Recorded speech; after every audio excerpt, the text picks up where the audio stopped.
Hello दोस्तों, मैं हूं सूर्यकांत, आपका उद्यान मित्र एंडलेस नेचर। इस मेरे यूट्यूब चैनल में मैं आप सभी दोस्तों का स्वागत करता हूं।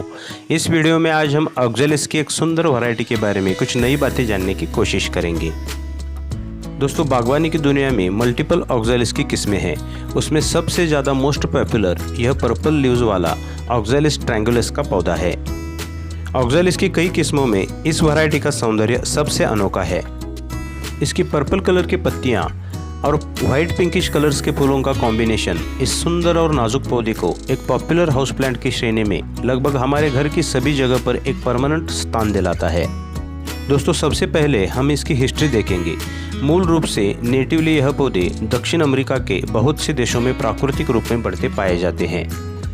उसमें से ज़्यादातर ब्राज़ील के बहुत से प्रादेशिक स्थानों पर इनका प्राकृतिक वास है।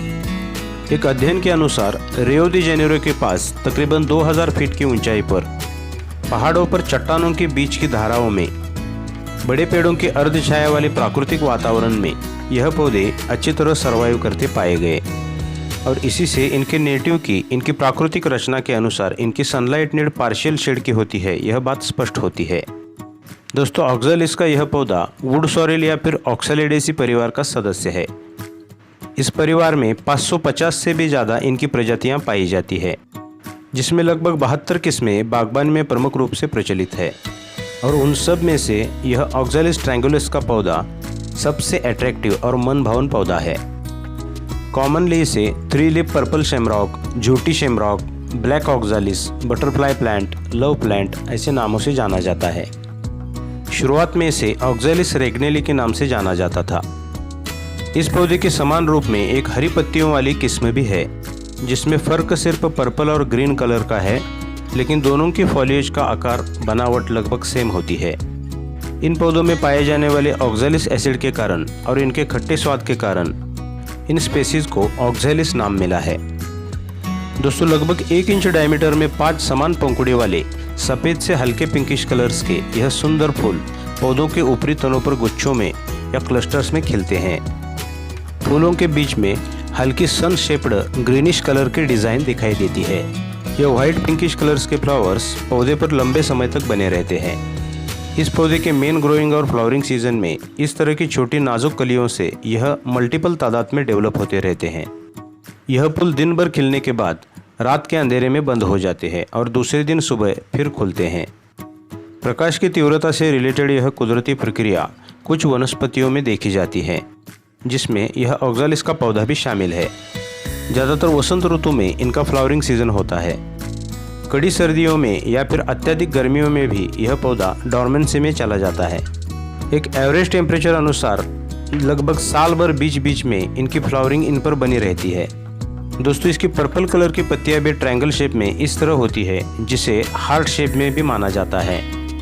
इन पत्तियों के प्राकृतिक ट्रायंगुलर आकार के कारण इसे ऑक्जेलिस ट्रायंगुलरिस यह नाम मिला है।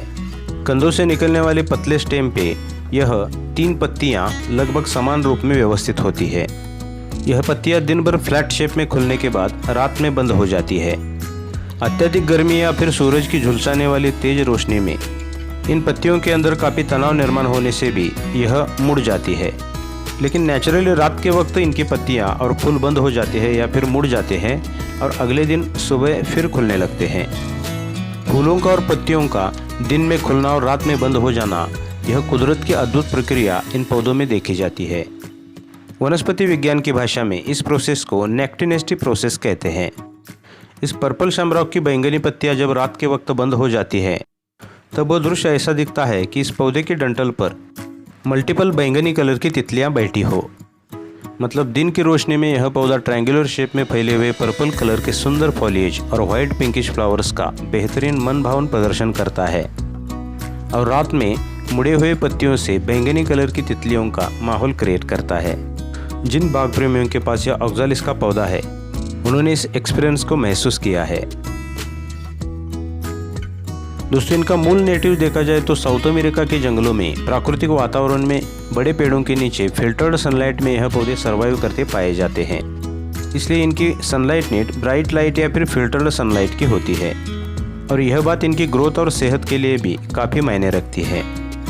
इसलिए ऑक्जेलिस के इन पौधों को सीधे आउटडोर में ग्रो करने के बजाय इंडोर वातावरण में हमारे घर में जहाँ भी ब्राइट लाइट आती हो वहाँ ज़्यादातर विंडोज़ के पास हम इन्हें आसानी से ग्रो कर सकते हैं। डायरेक्ट सनलाइट में सूरज की गर्म रोशनी में यह पौधा अच्छी तरह से सर्वाइव नहीं कर पाता। हॉट सनरेज से इनकी पत्तियां बर्न होने के साथ साथ अत्यधिक गर्मी के बाहरी वातावरण में यह पौधा डॉर्मेंसी में भी जा सकता है। इसलिए इंडोर वातावरण में ब्राइट पार्शियल शेड में इसे ग्रो करना चाहिए। इनफैक्ट सुबह और शाम की हल्की सूरज की रोशनी इसके लिए काफ़ी अच्छी होती है। इंडोर वातावरण में आपने इस पौधे में फोटोफिलिक प्रोसेस ज़रूर देखी होगी। इस फोटोफिलिक प्रोसेस में इंडोर वातावरण में रखा हुआ यह पौधा अपनी पत्तियां और फूलों के समेत सूरज की रोशनी की तरफ मुड़ने लगता है। इसलिए इन पौधों के पॉट्स को बार बार बीच बीच में जहां हमारे घर के अंदर फिल्टर्ड सनलाइट आती हो उस तरफ इनके गमलों की मूवमेंट करनी चाहिए। इसको इंडोर वातावरण से डायरेक्ट सनलाइट में ट्रांसफ़र करने पर भी इनकी पत्तियां बर्न होने लगती है और फिर इन पर सन स्पॉट का प्रादुर्भाव भी दिखाई देता है। दोस्तों, यह ऑक्ज़ालिस बल्बस कैटेगरी का पौधा है। ज़मीन के अंदर इनके राइजोम्स होते हैं जिससे इनके नाजुक स्प्राउट्स या स्टेम निकलकर ऊपर पत्तियां और फ्लावर्स डेवलप होते हैं। इस तरह ज़मीन के अंदर छोटे छोटे पाइन कोन्स जैसे इनके बल्ब्स होते हैं जिसे विभाजित करके आसानी से हम इन्हें प्रोपोगेट कर सकते हैं। अच्छी ग्रोथ और डेवलपमेंट के लिए इन दो बल्ब्स में कम से कम 3 से 4 इंच का अंतर होना चाहिए। वसंत ऋतु में इनको लगाने पर लगभग 2 से 3 हफ्तों में इन पर नई लिपी ग्रोथ दिखाई देनी शुरू होती है।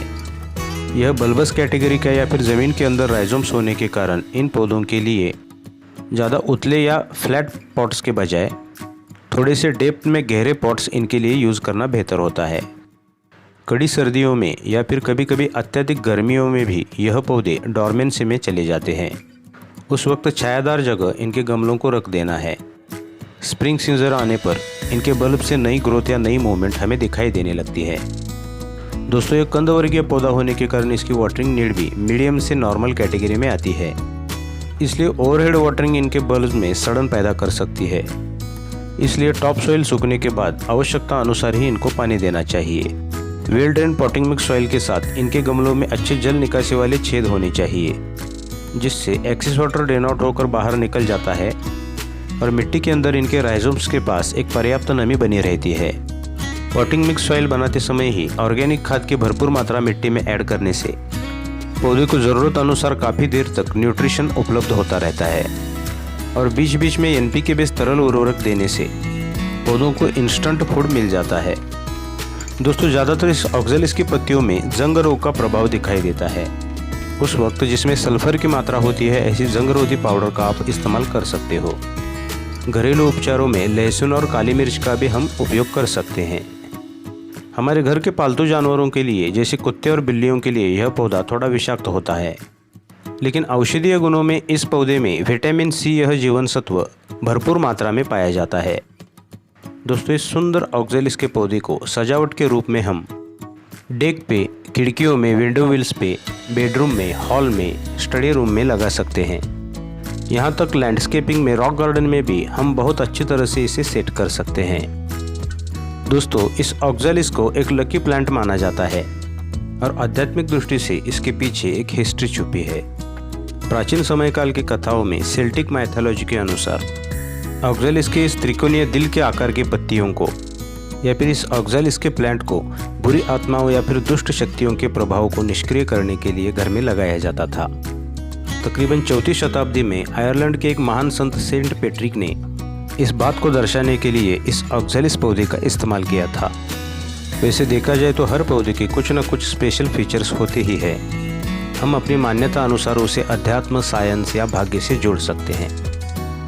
दोस्तों, लेकिन चाहे कुछ भी हो, बागबानी में यह ऑक्ज़ालिस ट्रायंगुलर्स का पौधा इसकी बैंगनी पत्तियां और वाइट पिंकिश फूलों से एक ऐसी नाजुक सुंदरता निर्माण करता है कि इस सुंदरता को देखकर जिस व्यक्ति को पौधों से कोई प्यार नहीं, ऐसे व्यक्ति को भी यह मंत्रमुग्ध कर देता है।